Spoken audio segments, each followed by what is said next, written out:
Hey Slingers, welcome back to another week of the Word Slinger podcast, and I'm talking to Jay Daniel Sawyer, host of the Every Day Novelist podcast, and he's going to tell you how to get a fertile mental life, so stick around. Hey, how you doing on money?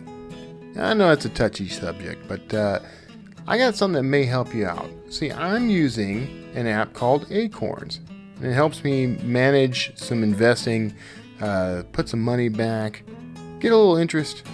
It's kind of nice to watch my money grow. So I want to share that with you. Go to kevintumlinson.com/acorns and you'll get some free money. See you there. It's the Word Slinger Podcast, where story matters. Build your brand, write your book, redefine who you are. It's all about the story here. What's yours? Now, here's the guy who invented Pants Optional, Kevin Tumlinson, the Word Slinger. Word Slinger.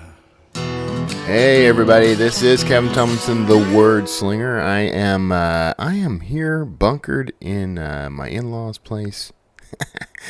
Probably like you, quarantining and the like. So how's it going with that with everybody?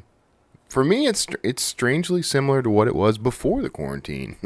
I am, in a new location, but otherwise, work just continues exactly the way it always did. If anything, work has just picked up, and I've had more than ever. I've been doing a lot of live streaming and video stuff lately, and a lot of that's for Draft to Digital. We've been doing this daily D2D spotlight where we are talking to industry insiders. Authors, influencers, people with services, people who do marketing, all kinds of things. If you're not checking that out, you definitely should go to you can go to drafttodigital.com/live, or rather go to d2dlive.com, and you'll catch up on the latest ones, where everything's available there. You can find all of it there, but you can also go to youtube.com/drafttodigital, and that'll take you to our page. And we've got a growing list of these things there, and we're adding them to a playlist so you can go through them all. Tons of these things. I'm not the only one involved in this. Dan Wood and Mark Lefebvre are also hosting some of these, and there's going to be some stuff evolving out of this. We're having a real good time with it. This has been a lot of fun. It's been fun to connect with the community at this level. But also to just share, daily something that I think can sort of uplift the author community right now. Because there's a lot of crazy stuff happening. But frankly, ebooks have just never sold better. That whole thing about the publishing industry saying, the traditional publishing industry saying that ebooks were a fad, that they were not selling, no one's buying, they're terrible quality, all that stuff has just gone out the window in the face of not being able to buy physical books right now. So get out there and check out those videos. There's a lot of great advice in there. I have really enjoyed doing those. It's a little exhausting because it has like quadrupled my workload, but all for the better, It's worth it to end your day slightly exhausted when you've done something remarkable, and those are certainly remarkable. On the other fronts, I have been doing a weekly show called The Kevin Show. I think I may have mentioned this last week. I'm not sure. My memory is fuzzy right now, but I'm doing this weekly show, and it's not aimed at authors. It's not even really aimed at readers. It's just aimed at human beings. As we need a little bit of distraction. I decided I'd start doing a 30-minute show every week called The Kevin Show. It broadcasts on Facebook and YouTube live, so you can tune in. But it's also recorded and ready for playback. So you can go check out that if you go to youtube.com/Kevin Tumlinson. That'll take you to my YouTube page. While you're there, just for the grins of it, go ahead and subscribe to that channel and click the little bell to get notified when I release something new. I'm going to be adding more content to that over time, but these weekly shows have been really useful to me, so I'm kind of glad to see them there. So I hope you enjoy that stuff. That show, by the way, I think we kind of talk about it a little in this interview. That show is interesting, and I think it's something that authors may want to think about. Not necessarily the show itself, not necessarily even producing live content like that. But the fact was, I had an idea on one evening, kind of talked it over with my good friend Nick Thacker, and said, I'd like to create this show. I'd like to just for the fun of it. I was exhausted. I just got through March, which was one of my heaviest months for creating content for D2D, because we were doing a relaunch for the site. I was moving and stressed out. I'd gotten some bad health news, and I was stressed out. I had all this stuff stacked against me, and I needed an outlet.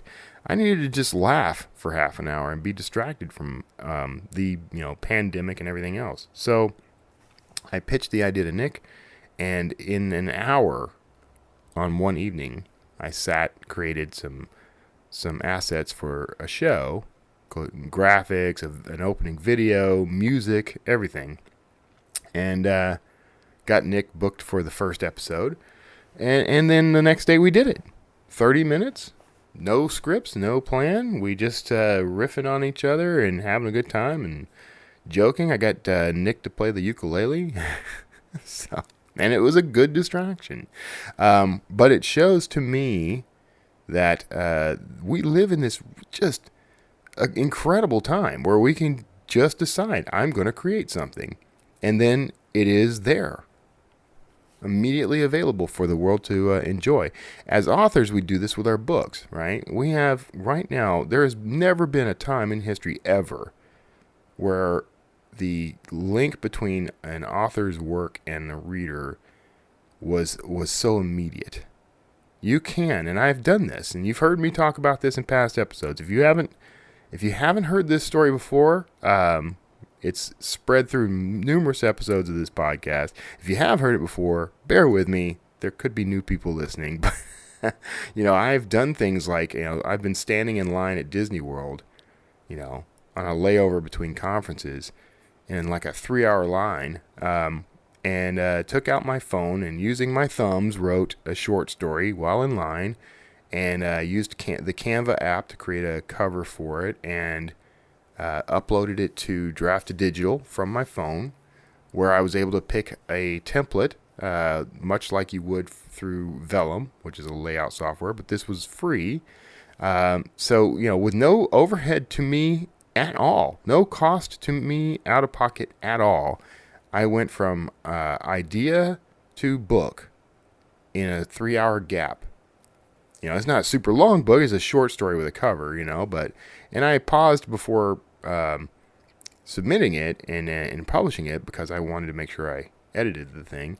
But that book right now is available as a free download on my website at kevintumlinson.com. It's called The Janai Sigil, and it is a short story and set in my Dan Kotler archaeological thriller universe, and I created that with no overhead whatsoever, using nothing but my iPhone, while standing in line at Disney World.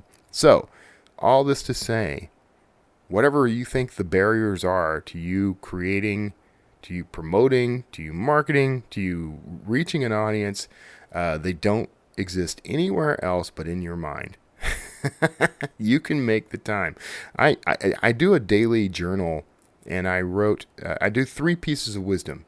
I write 3 pieces of wisdom, and I let the universe, inspire me to this. I just sort of free flow something, 3 little bullet points basically each day, and then I write the rest of my journal. But one of the ones that I wrote this morning was about this idea that, the only real barrier, you can find the time to achieve. The only way to find the time to achieve the things you want to achieve. You have more than enough time if you are willing to sacrifice and set aside that time. And the sacrifice in this instance means there are plenty of other things you need to do, want to do, feel obligated to do. And to accomplish the things that you want to accomplish, you would need to set aside time for that. I think that is reasonable, and I think everyone can do it. And I know I'll get arguments from some, but if you really look deep in your heart, I know you're going to figure it out for yourself that the things that are important to you get done, and the things that aren't, don't.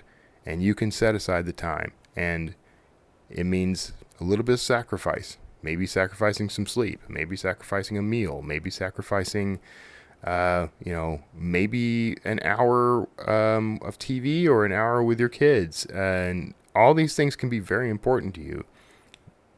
So you just need to figure out the gap in there where this other important thing can be done. So anyway, that's not really what we're talking about in this interview today, but I just spoke to our guest yesterday. Now, I have other interviews in the can, but I felt like this was timely and needed to be out there, so I'm going to go ahead and run with it now.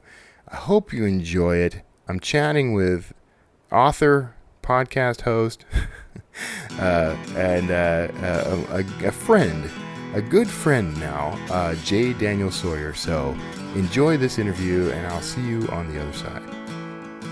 Hey, everybody. Thank you for tuning in, for sticking through the intro. I'm not even sure what I said in the intro, but I promise, I can guarantee at least I was interested in it. So thanks for tuning in and playing along. So today we're talking to Jay Daniel Sawyer. Now, I'm going to read his bio here because it's got some great details for you, but longtime podcaster, full cast audio pioneer, an independent filmmaker, and author of 30 books. Jay Sawyer hosts the Daily Writers podcast, the Every Day Novelist, dedicated to creativity, process, and writerly discipline, and cultivating a fertile mental life. That's the part I wanted to get to in your bio. I like the idea of a fertile mental life. How's that shake out? And welcome to the show. Hi, good to talk to you again, Kevin. Yeah, you were on Every Day Novelist, what, about 2 years ago, I think it was, right? A little over 2 years ago? It doesn't seem like that long. It's been crazy packed 2 years and like every sense. Yeah. I feel like I've done a billion podcasts and webinars and live streams since then. And that's just this week. Oh, boy. So, yes. And I told you this before we started, and I'm going to apologize to the rest of the world. Because if I sounded all frazzled or off my game, it's because we've had, so they're on top of a pandemic, and I don't know when you're listening to this. It's probably a little bit in the future for sure. Maybe things turned out all right. And if so, thank you, world, for playing along. But, things have been a little crazy in terms of stuff we're doing with D2D. We got these spotlights we're doing like every day. And then my buddy here pops in, and for some reason I thought it was one of my author consults. So I'm off base. I'm off kilter, man. We're going to get back on track. So I think we'll do fine. How is everything in the Jay Daniel Sawyer world, man? Tell me a little bit about what you're doing right now. Well, right now I'm stuck up in the backwoods. I moved up to the backwoods of New England for a week in order to help my parents relocate a year ago. It turned out that their retirement house needed some renovations, so oh wow, I got stuck here. And just as we were getting ready to leave, the quarantine comes down, so I might be stuck here another year. So there's a lot of interesting refactoring going on. But that seems to be the way that works out. I mean, we moved out of our apartment and moved into our in-laws' place for a few days, quote unquote, and then quarantine hit, and we're like, well, we're gonna hunker down anywhere.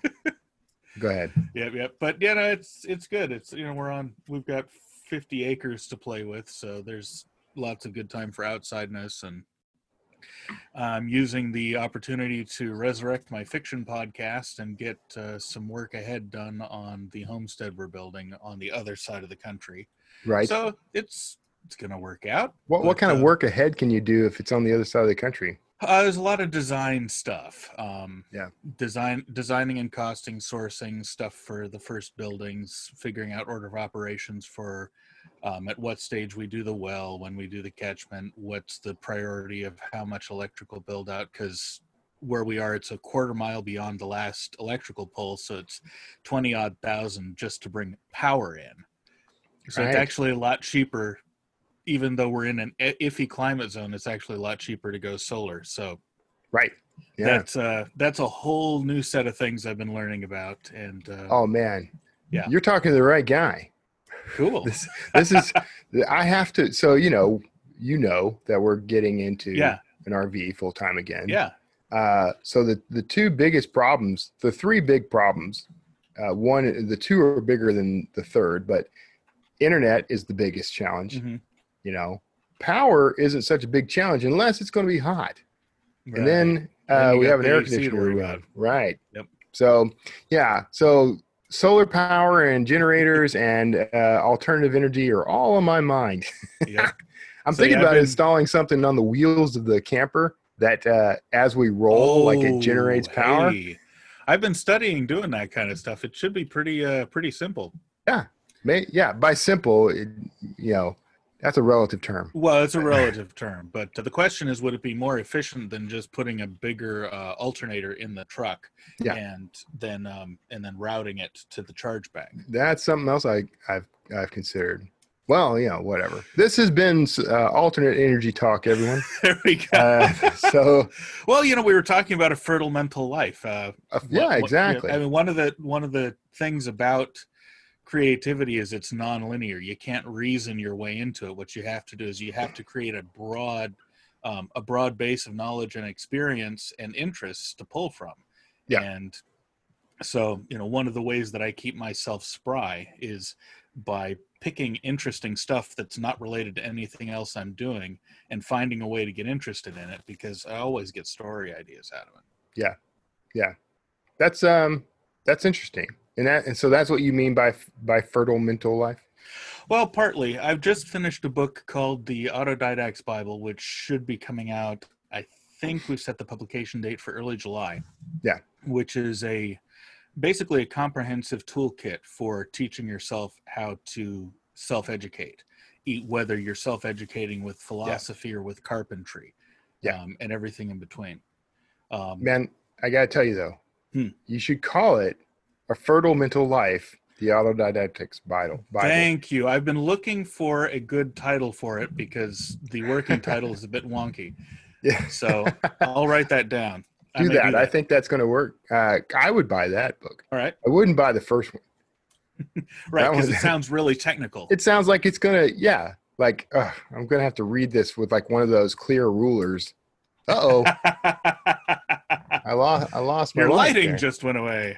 Yeah. Well, good thing everyone listening to this doesn't know that. Speaking of off-grid power. No joke. Now I'm not really sure why that happened, so I'm gonna let that charge up while I'm on with you. Well, that's okay. Now we're both backlit, so it's sort of fair. Exactly. Things like this are always happening to me lately. I don't know what's going on. So we'll get off that. See, this is what I'm talking about. I can get off track just a little. And just I'm no help because I'll just chase whatever rabbit trail we stumble onto. I studied improv, and you roll with whatever's going to come at you. Yes, so yes, and or no but never yes. No. Yeah. So let's talk a little bit about your. Well, we can talk about your book. Do you want to talk a little about your book? I was going to get off on your podcasts for a bit. No. Let's get off on the podcast. They're okay. related. They're related. Sort of okay. Grew partly out of the other. So. Tell me, how did the show get started? Like, what made you decide to do it? Back in, I think it was 2006. Yeah, 2005 or 2006. I went to a write-in for NaNoWriMo at Central Perk in Berkeley, and Chris, whatever his name is, the guy that started NaNoWriMo, was there. And so I got to talking to him, like, why did he do this? I'd never done it before. It always seemed kind of silly to me. And he said, well, I wanted to be a writer and I couldn't motivate myself. So I decided to pick the most difficult month in the year and intentionally write a book there to prove to myself I could do it. Yeah. I thought that was kind of a cool idea. So I wound up trying to do NaNoWriMo that year and I completely failed. But the minor features of the conversation, like going in the direction of greatest difficulty in order to build up your writing chops, really sunk in, made a Yeah. big difference to me as a writer, to my productivity, and to my general approach to all things writerly. So I had in mind always, especially once I started podcasting, I always thought it would be fun to do sort of a walkthrough of NaNoWriMo for the newbie who'd never written a book before. Okay. And about 2016, I had the free time, so I sat and did it. And I got to the end of this 30-day walkthrough, which has since evolved into my book, Becoming an Everyday Novelist. And I started getting emails from people saying, please don't end it here. We've become dependent on it. And so I went on pod and I read a couple of these and I said, okay, so look, here's the problem. It took me God knows how many untold hours to work out the program for this 30-day walkthrough, to put Right. things in the right place, to write the copy, that whole bit. So if you want me to keep this going, you've got to make it easy for me. Send me questions or something. Yeah. And I thought that was going to be the end of it. But they sent questions. And they kept sending questions. And they kept sending questions. And it's now 4+ years on, and we're just creeping up on 1,000 episodes now, and they're still sending questions. And occasionally the question will spin off and I'll do a special series, or I'll have a guest on every once in a while. About 2.5 years ago, I wrote I cracked the formula for Heinlein's juvenile books. And so I wrote a Heinlein juvenile and did a walkthrough of how to write a Heinlein juvenile. Interesting. And, so there's other stuff like that. But as the years have gone on, the questions have gotten more and more interesting. We get into history and psychology and philosophy and general autodidacticism and mental health management, physical health management. And the reading list that I refer people to keeps growing and growing and growing. Yeah. What puts you though on that specific course? Like, yeah, well, I guess the more important question is like, how are you answering those questions? Like, where are the answers come from? Well, I read the questions when they come in, and then once I get enough to do a block, I record 15 to 30 episodes in a day.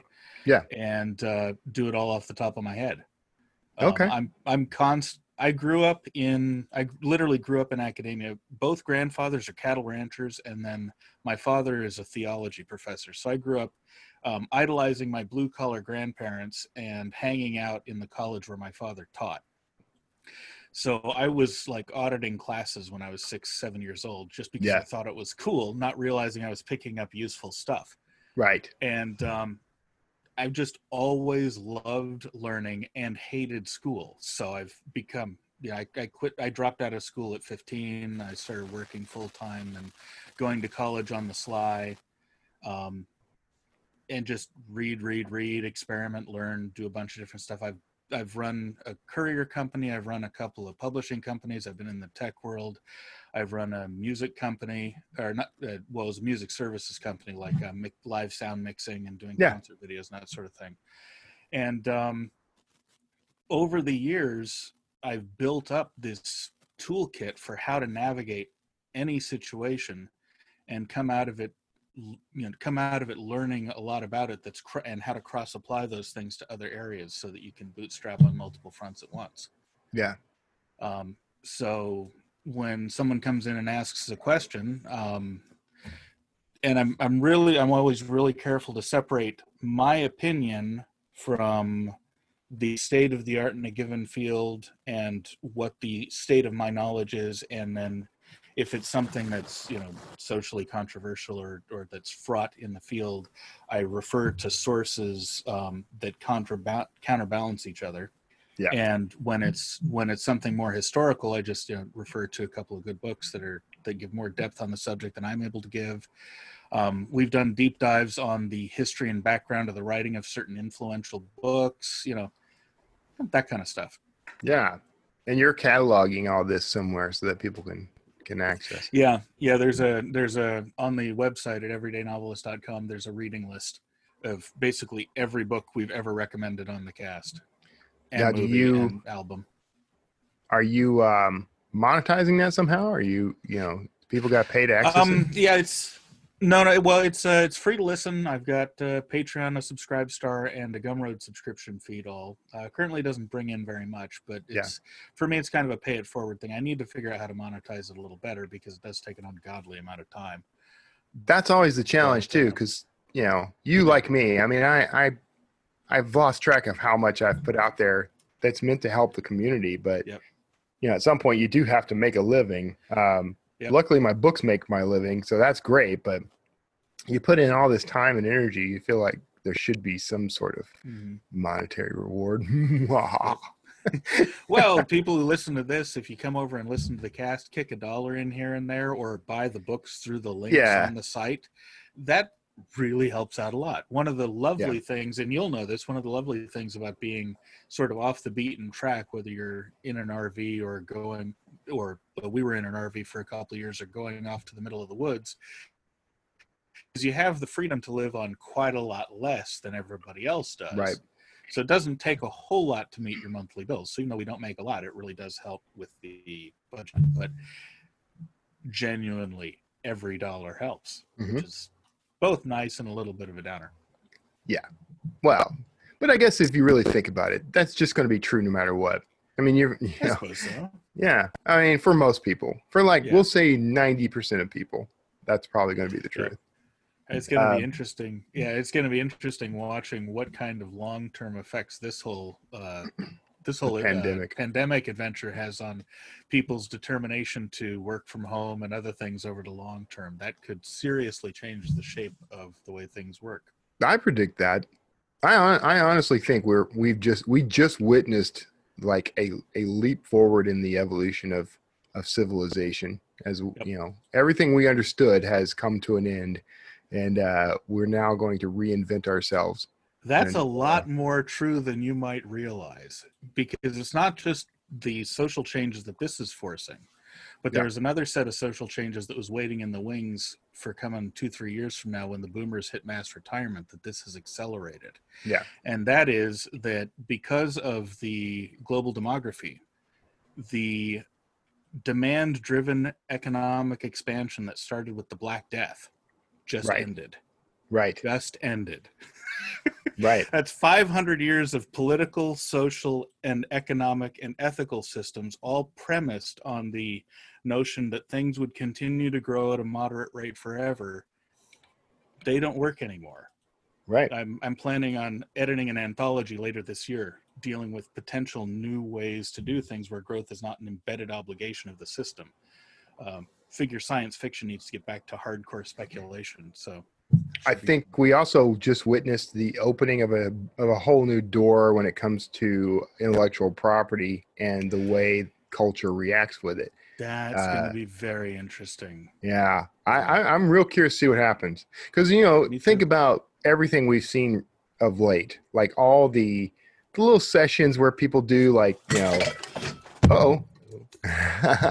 Sorry about that. No problem. You got to clean anything up? You good? No, I just wasn't. My reflector wasn't backed by a strong enough weight. All right. Those all those videos and everything that have popped up with like nurses and doctors singing or high school kids singing something and performing something.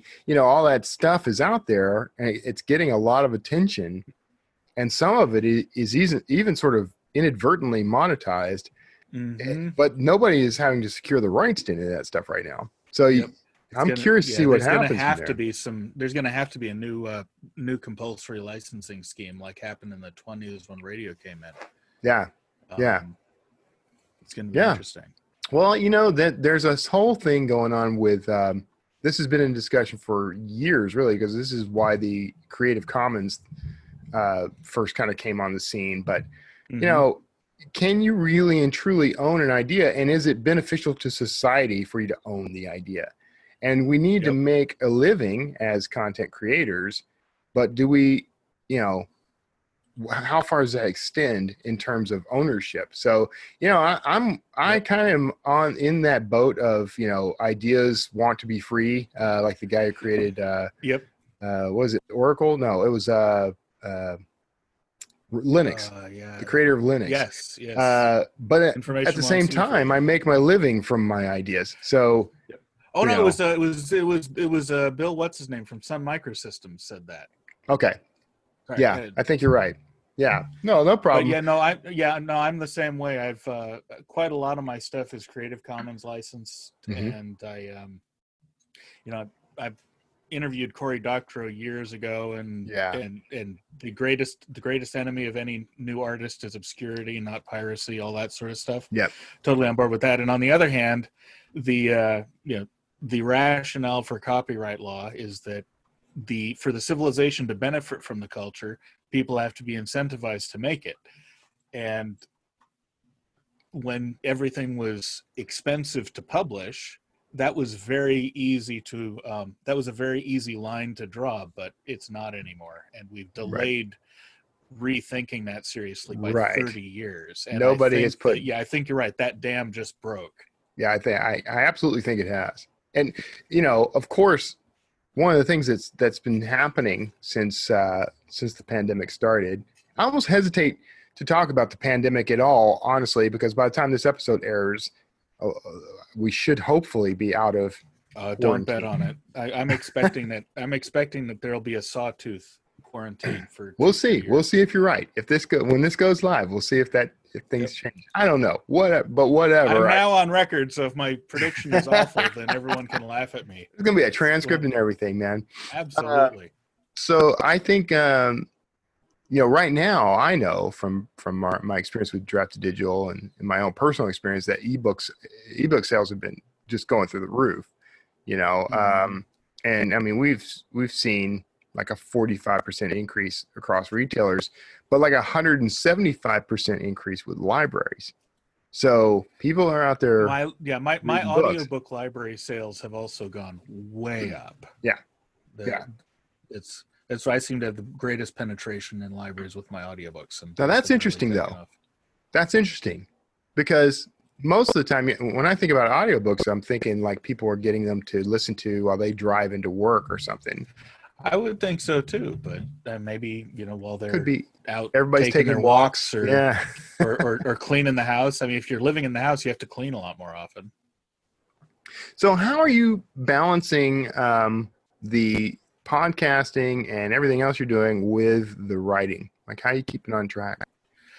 I tend to batch a lot. So like right now, it's called the Everyday Novelist because I usually write every day, but the last few months, because things have been so weird, it's been a little bit different. So I've currently got 4 books that I'm redlining, and the podcast is actually, as much time as it takes, it's actually easy because I can batch it. So I'd say, okay, the end of the recorded buffer is coming up. Like when we're recording this, I've got another recording session tonight because my buffer just ran out. I say the end of the recorded buffer is coming up.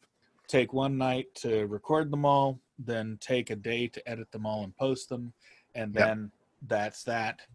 But I do a lot of stuff with batch work, so I let enough of a pile up that I can do it as a project, because with the exception of getting in a groove and writing every day, almost everything else I either get bored of or it starts to grind on me if it's a chronic thing. But if I have projects I can get through, then that jazzes me up. So that's how much production goes into each of your podcast episodes? For the Everyday Novelist, it's about a 2.5 to 1 time wise. As you can tell, as we're talking here, I have a bit of a scatter shot. I tend to circle a topic before angling in on it, and sometimes there's a lot of stumbling associated with that. Right. I like, when I'm doing the Everyday Novelist, because it's all improv, I like to narrow the stumbling down as much as possible. So it takes about twice as long to cut every episode as the final listening length winds up being. Okay. So overall, I'm at, including the recording time, at about 2 or 3 to 1 production ratio. All right. Well, all right. That makes sense. That's about what it takes for me. So I feel a little more comfortable. I am actually, because I've been doing some other stuff recently live, I'm actually considering shifting the model of this show to being a live format and essentially Those can producing be it on fun the too. fly. Yeah, it can be fun. It's a little tougher to get certain guests on, but you get the benefit of, the production is done that day, Yeah, you know. absolutely, dead So simple. Yeah, no, I dig doing interview shows that way. When I'm doing monologues, I like to massage the timing a lot because that really helps with the delivery. yeah, But when you've got a conversation going on, the timing emerges from the interaction, so you can avoid the editing if you want to. yeah, that's exactly. Yeah, I like that part where where everything is done for me automatically. Oh yeah. I started this thing called the Kevin Show, and I don't know if you've seen any of those, and they're No, I ridiculous, haven't seen that yet. and they're not Oh, is writing that your related. your YouTube channel? Yeah, yeah. So I Okay, started. I've got a tab open, but I haven't watched any of them yet. Yeah. Well, I'm just going to warn you in advance. Don't go there hoping for writing wisdom. Well, But I figured it's you, so it's probably going to be like RV, weird DIY stuff, and strange there's going to be musings all about kinds of history. stuff. Yeah. So it started literally that show. So now, okay, I'm going to bring us back around All to right. what we're discussing here. But that show started as me and Nick Thacker. I said to Nick, you know what? I was so stressed out from the Mhm. moving, from the pandemic, from, just being inundated with things. And I said, you know what I would love to do is just do something stupid, fun, no agenda, no plan, and I could call it the Kevin Show because that's ridiculous, and just put it out there live and have fun for 30 minutes, Nice. distract people. And he said I'd go on that. And so within an hour, I had designed that entire show from the graphics to music to a video intro to Hmm. booking my first guest, and the next day it went live, and I've done one every week since. So Oh, that's going to be that fun. said, to bring it back to the important thing of this interview, which is you, Mhm. that shows, I think, that process of the fertile mind, Yeah. the fertile mental life that you are focused on. Or would you disagree with that? Kind of put you on the No, no, spot I there. think no, no, I think that's a great example. The branching out. It's oh, I'm trying to think of something pithy to come back to that, but yeah, I think you got it exactly. The That's something life good. is chaotic, interesting, and complicated, and it doesn't easily fit into any of the categories that anybody likes to impose on it. Yeah. And I can't remember who I ran into it from. It might have been something out of one of Taleb's books, but I came across this idea of it's better to have strong opinions loosely held Yeah. than weak opinions strongly held. Most people Yeah. have weak opinions strongly held. They have ideas that they like. They can't really support them in the face of a monumental challenge, but they'll hold on to them for dear life because they're identified with them in a Exactly. sort of Yeah.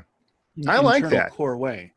I prefer to be able to articulate what I'm thinking in a very strong way Right. and be comfortable enough with my own level of ignorance that I can change my opinion when something challenges it and it doesn't, and my opinion doesn't stand up in the teeth of whatever I'm engaging with.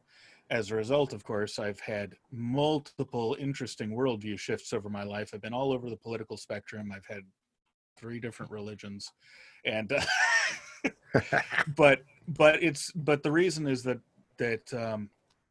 I'm more interested in figuring out what's actually going on and Yeah. in engaging with life in a deep way.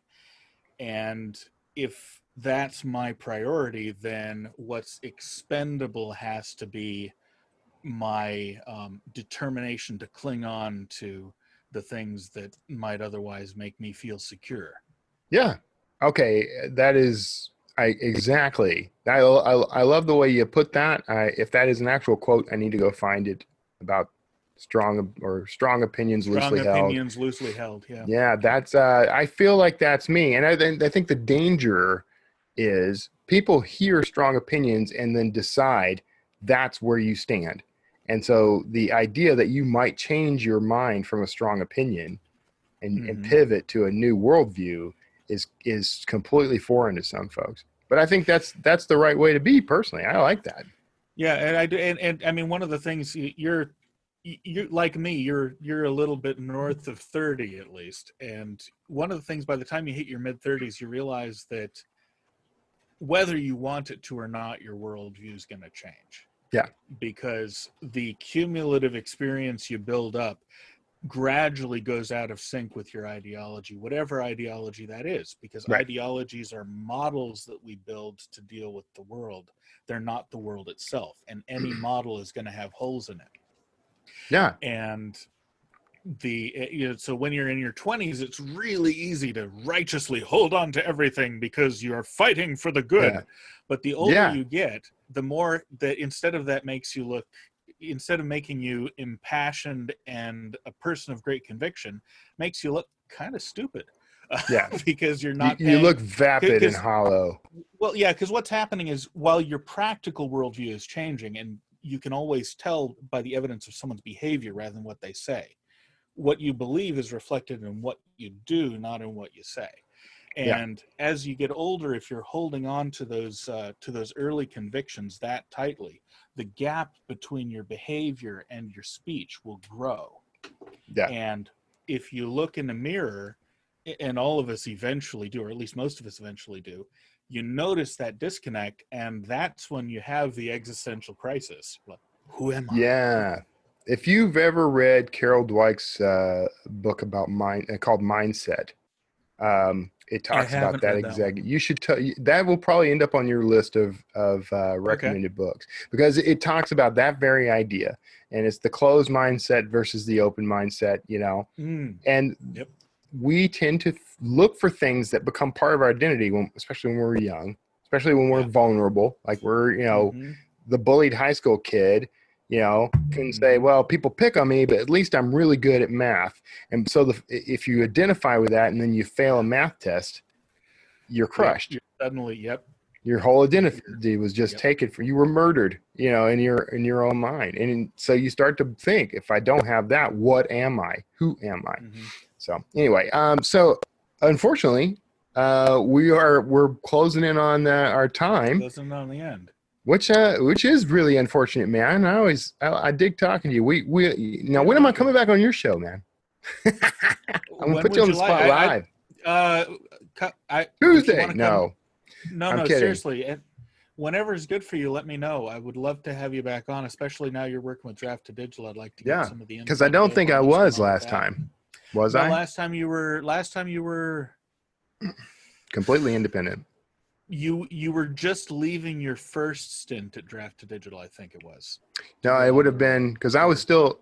Oh yeah, so I was working for DDD, but I stayed with them. Different position. Oh yeah, I was getting on the road though. That's the only. Yeah, that would have been on it. the road. So so I was still fresh at DDD, really, because that happened like right after.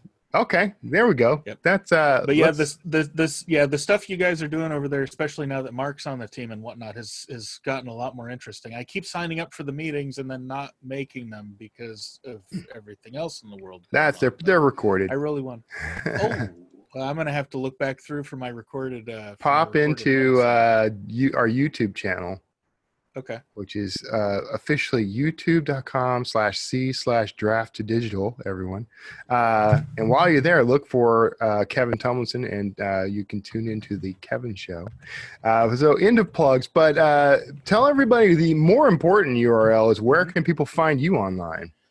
You can find me at everydaynovelist.com. That's for the daily podcast.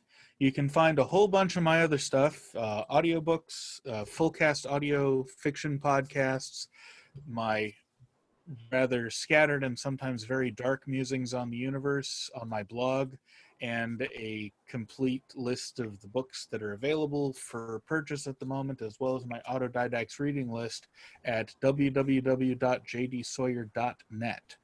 And Excellent. If you want a very, very dark take on some of the stuff we were talking about earlier about the changeover in ages, check out my blog post, The Abyss Stares Back. Yes. Excellent. All right. Well, you heard him, everybody. Make sure you check that stuff out. Buy his books. Go see his stuff. Listen to his podcast. There's a lot you can do to keep him going. Throw a buck or two his way on Patreon. Let's make sure we're taking care of our own here, man. So, Jay Daniel Sawyer, Thank you, sir, sir. thank you so much for being a part of the Wordslinger podcast. Thanks for having me on. It is a delight. Everybody else, right now, you are probably hearing the groovy bridge music. You may dance in place at will, and if you stick around, I am sure to say something profound on the other side. And if I don't, make fun of me. See you next time. Among platypi, it is the male that has and carries the young. And it's one of the only mammals we know that lays eggs. Isn't that profound? So, there you go. Promise fulfilled. And I hope you enjoyed that interview with Jay Daniel Sawyer. I know I did. I need to get back on his show. I told him I would get back on his show. Put him on the spot. This is how you do it, folks. You ask. And when you ask, you use leverage.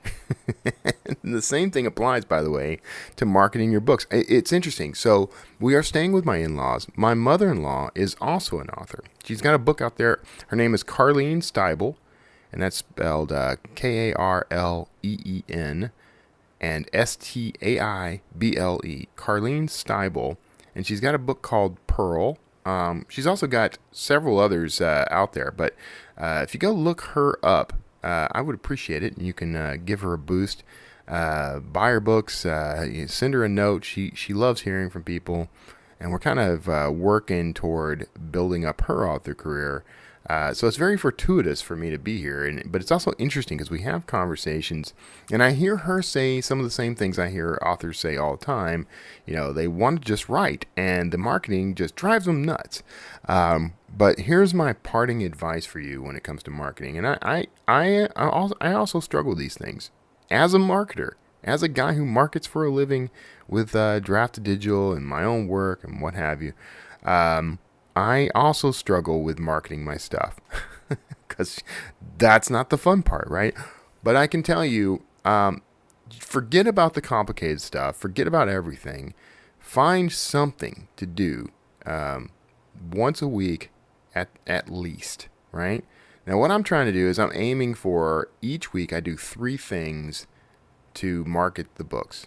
And I am leaning in pretty hard on promotions, paid or otherwise, outside of advertising. I feel like advertising, there are a lot of complications to advertising that make it less fun, and there are things about it I do enjoy. Some of the guys I am friends with just love it, and they will track every click. They will track they know their ROI down to like the penny. And that stuff, it can be fun, I admit, but it's also very time consuming. And if you're just kind of starting, or you have limited time, or you've got lots of pressures, that sort of thing can just intimidate the crap out of you. So my recommendation is, pick 3 things you can do in a week that do actually market your work. And I'm leaning in on promotions through services like Book Sweeps, which is Ryan Z's creation. Book Funnel, if I can get a feature deal, that's great, but I'm also occasionally running ads. I meant to say Book Bub for the feature deal and ads, but Book Funnel from my good friend Damon Courtney, lives like 30 miles from me at this point. Book Funnel has promotions you can be a part of, and they don't cost anything. So that's a good tool. I also use Bargain Booksy and Free Booksy, which do have a cost, but it's fairly low key. These services, Book Sweeps and Bargain Booksy, are fairly low cost. BookBub has, a lot higher cost, but you can make things very reasonable depending on what you choose, the options you choose. So if you can get a feature deal, though, those will skyrocket you. I from my own experience. So, so I do one of these. I do three things in these categories each week. And there are other services out there. I also lean very heavy on building my mailing list over sales. And that may seem counterintuitive, but my goal here is I want to hit 100,000 legitimate subscribers on my mailing list, because I know when I release a book, that group alone, if I'm getting like 30 to 35% engagement with that list right now. If I can maintain that and that's at like around 40,000 subscribers. If I can maintain that up to 100,000 subscribers, there's a lot of money at stake there. So that's just my parting advice for the day. Don't let marketing intimidate you. Turn it into something fun. Do 3 things a week, and as you go, you learn. Commit yourself to learning a little more and trying new things. And the stuff that works, keep doing, and the stuff that doesn't, let it go. And if something's not quite working for you, don't feel guilty because you're not doing what everyone else is doing. That's always been my trouble as well. So that is it. You're hearing the groovy outro music now, and I hope you are staying healthy and safe out there. God bless you, and I'll see you all next time.